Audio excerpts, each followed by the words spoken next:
Morning everybody, back to it, Monday morning. I'm just in a little job in there. I've just scraped down a couple of ceilings, little downstairs landing and a little funny angle bit that goes up the stairs. I've scraped that down and PVA'd it. I couldn't really film in there because there's family getting their kids ready and things like that, so I thought I'd just pop in and let you know I'm still about, still alive.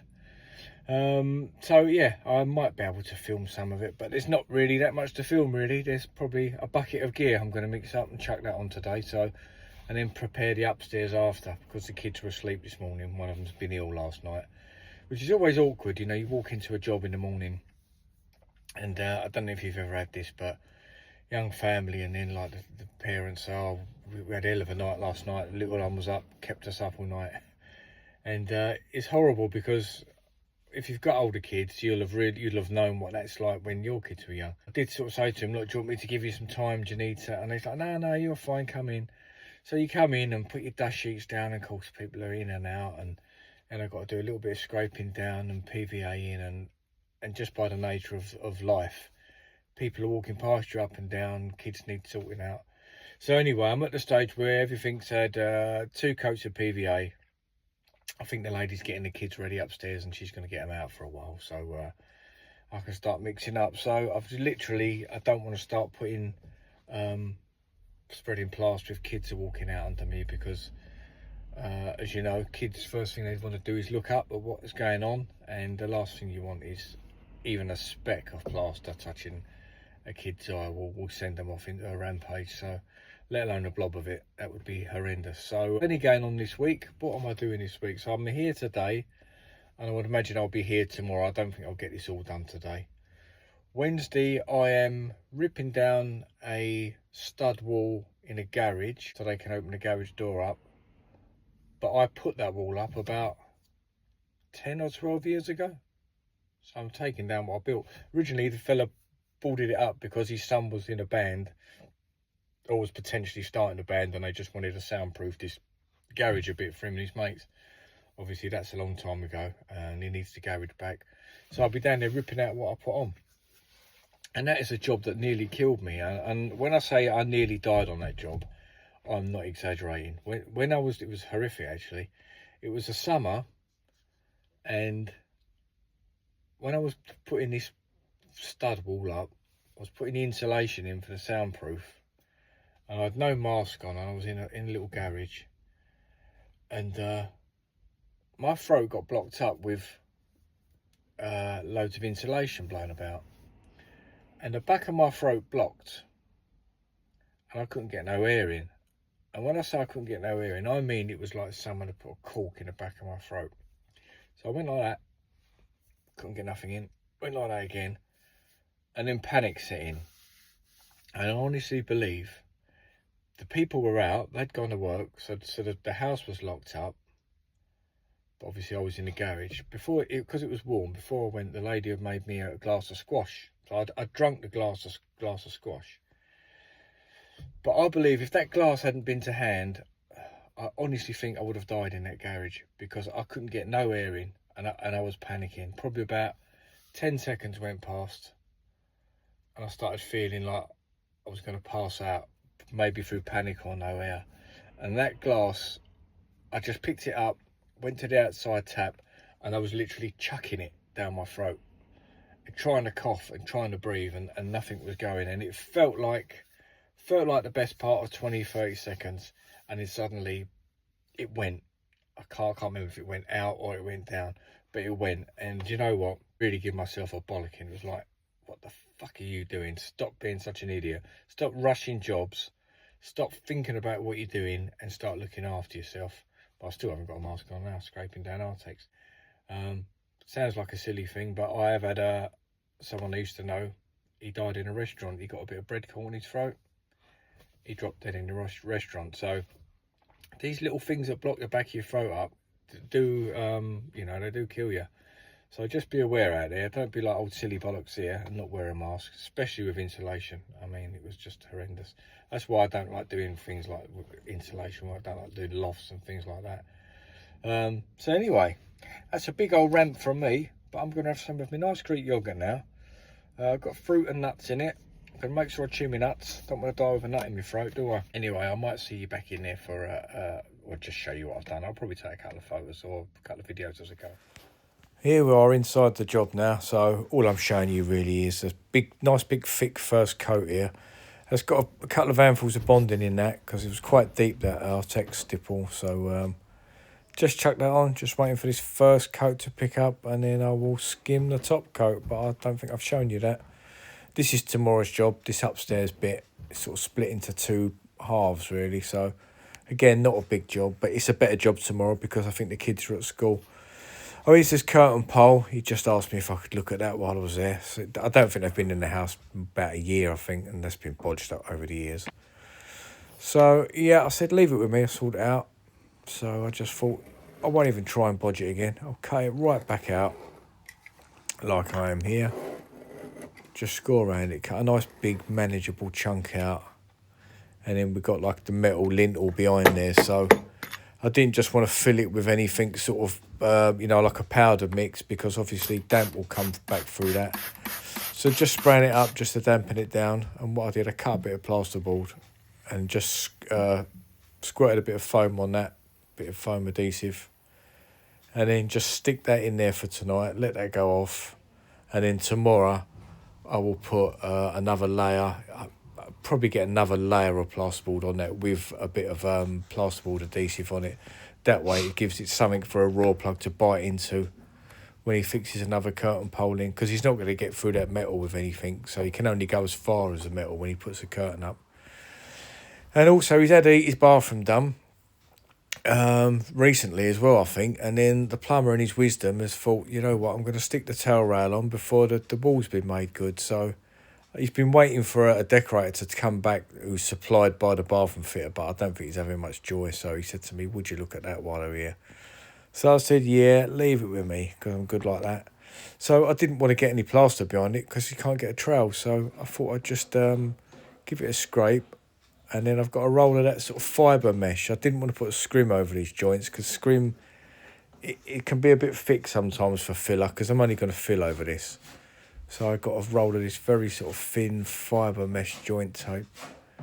And I've never really used it before. I saw it and I bought it, but I've not really used it before. So this is, I think, might be the first or second time. But with that ready mix fillet, it's not very wet. So this tape didn't want to stick to it very well. So what I did, yeah, I just run the tape under a tap and got it soaking wet and then bedded it on after. I think you can see me here just trying to stick it to the filler. If you're mixing up easy fill or something, it's fine, because easy fill you can mix it up a bit wetter, but this stuff was a bit dry. So yeah, I just run it under the tap, and then I think it just, yeah, it's stuck on all right then. It's ever so thin, you can tear it. It's a bit like rice paper really. So I don't know how much strength it's actually got in it, but I doubt very much that wall's going to move behind there. But obviously just wanted to patch up as best I could. So that's what I did really, put that on there. Got another layer of filler on top of it, and then I'll have a look at that tomorrow. Just probably rub it down a bit. I won't decorate it because he's still waiting for the decorator to come back, so I don't want to start putting paint on it. But it sounds like he might give me the decorating anyway. Not that I really want it, but it's all work, isn't it? It's all work. And then, yeah, there it is. That's just, there's another layer of filler on it. I probably need a rub down and another pass of filler tomorrow, really.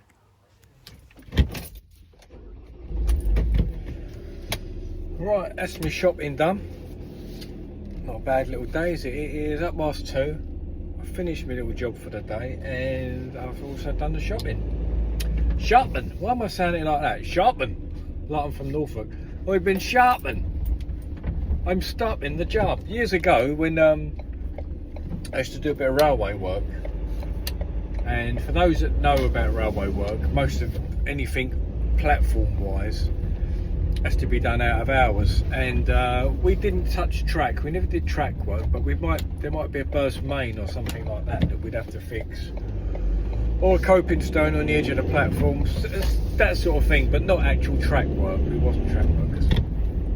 And in that game, obviously, there's a lot of safety, and so what you'd have to do if you was doing anything on the edge of the platform, a live rail, what they call it, you would have to have someone called a PICAL, which I think it's changed now. Now the PICAL was an acronym, and that stood for Person in Charge of Works. So you had your PICAL and you had your lookout. Thank you. And with a lot of that stuff, you'd hire them out independently because we didn't have them on our firm. There was a couple of blokes that were trained for that, but generally you got them in from other companies like agency. And I remember once we was down in North London, I can't remember what station it was, might have been something like Grange Park or Enfield or something like that. And a couple of these blokes come down, and they were down from Norfolk, and really nice blokes, but we were young and we was fuckers really, and we just wanted to take our stuff literally across the track onto the other side of the platform, because if we didn't do that, the choice was right down the platform, up and over the footbridge, back down along the platform, where you could see exactly it's there, you could throw it across, but you wouldn't have it. So every time he wasn't looking, one of us would quickly get across, and he kept catching us. And then big geezer from Norfolk, big blonde-headed fella, and used to go, lads, any more of this and I'm stopping the job. We go, all right, okay, I won't do it anymore. Of course, we do it again. And when you're young, you don't realise that this poor sod, if we get hit by a train, it's down to him. He's got our deaths on his conscience. So of course we kept doing it. And he went, right, that's it, lads, I'm stopping the job. And I'll never forget the way he used to say it. And we in the end, we sort of calmed down. It was like, no, honestly, no, please, just we'll be good. And in the end, we was good. But I'll never forget the way he said it. I'm stopping the job. Nice bloke. But like I say, we was in our like 20s, early 20s, so we were just like dogs off the lead, you know, night working, having a bit of laughs, having a bit of bants like you do. But yes, I'll be back on that job tomorrow, and I think the people are out tomorrow, so I should be able to do a bit more filming and a bit more talking, scraping down Artex and showing you how to plaster it again. Like you know, this is the trouble with doing these videos for plastering. It's not really you can keep it interesting with. So hopefully by chucking in a few little stories like that, and hopefully you'll get to know me and what I'm like as a person. You won't just be watching the videos for I want to see how that Artex is plastered, because you'll know that, I'm sure. But if you're just watching because you like watching someone working and a little bit of banter, well, that's perfect, really. It suits me. That's what it's all about, really. You keep me company and I keep you company. So yeah, what I did today, if we're talking about methods and techniques, I really like Kirk's pink SBR. I love it, right?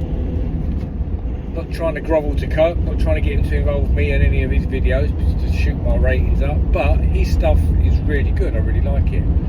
But the only thing I'd say with it is just like any other SBR, it's very thin and it's very drippy. So what I did there today, I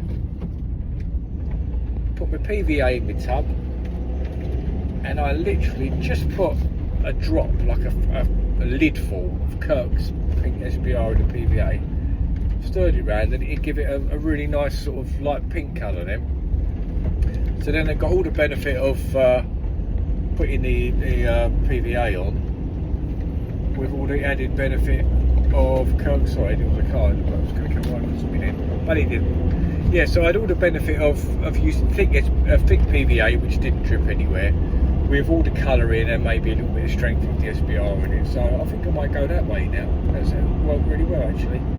Also, while we're talking about work and stuff like that, well, we obviously talk about work, I've noticed there's been a bit of a debate on multi-finish lately, this B2, B3, and to be honest, I didn't even have a clue that number existed. I just buy the bags of gear and use them. I don't ever read the side of them.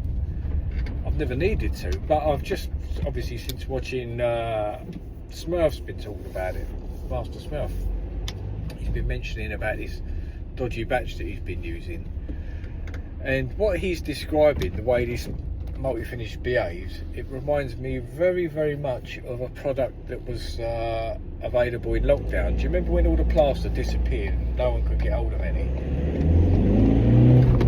Well, there was some stuff out called Make Good Multi, and it was white, and I got mine from Plasterers One Stop Shop. I think B&Q even started selling it in the end.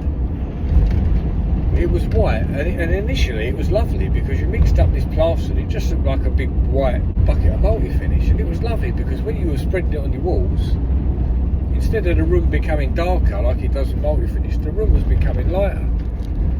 So it was really lovely to put on, but what it started doing, it started drying really odd. Like all of a sudden, one patch would go, and it would be, I mean, when I say go, I mean you're tapping it, that's how much it had got. But 3 inches this way, it's still doughy, almost like a bread dough, like a chewing gum really. So you couldn't trail it up because you were trailing from soft to like scraping your trail. And fuck me, that needed some water. You had to really keep the water going on that. And even if you came in the next day, there could be a bit where you could stick your finger in, but it hadn't gone off. The weirdest stuff. But anyway, that's what Master Smurfy's describing. I think I even commented on one of his videos. That's what it sounds like. And you know, that stuff, that Make Good Multi, had a very distinctive smell to it. It was almost like a fresh sort of smell. And every now and then when I'm using multi-finish, very rare, but I get a little waft of that come back to me, and I think to myself, is it something that they're putting in theirs? Because I don't know where this Make Good Multi come from. Someone told me it was Greek or Turkish stuff. I think they said it was Turkish plaster, bagged up, so it would be like an English bag, you know, Make Good Multi. I don't know, I might even, if I can find it online, I'll put a little picture of it in this video now. So that was that really, but I mean, I'm using multi-finish here that I bought from Wickes. I've probably had it in the van for like a couple of weeks. I bought a load, because sometimes if I pass weeks, I'll just pick up 5 or 6 bags because I know I'm going to need them. So obviously I get through them. So I don't generally buy them per job. I just like to have some on, and then if you do get a little emergency job pop in or something, you know, you haven't got to start running to builders merchants. You've got a bag and stuff like that. So anyway, so mine's been fine, and I think mine was B2. So I don't know the difference between B2 and B3. I haven't got a clue. But anyway, I'll go home and edit this video. Nice to catch up with you all. Nice to have a waffle.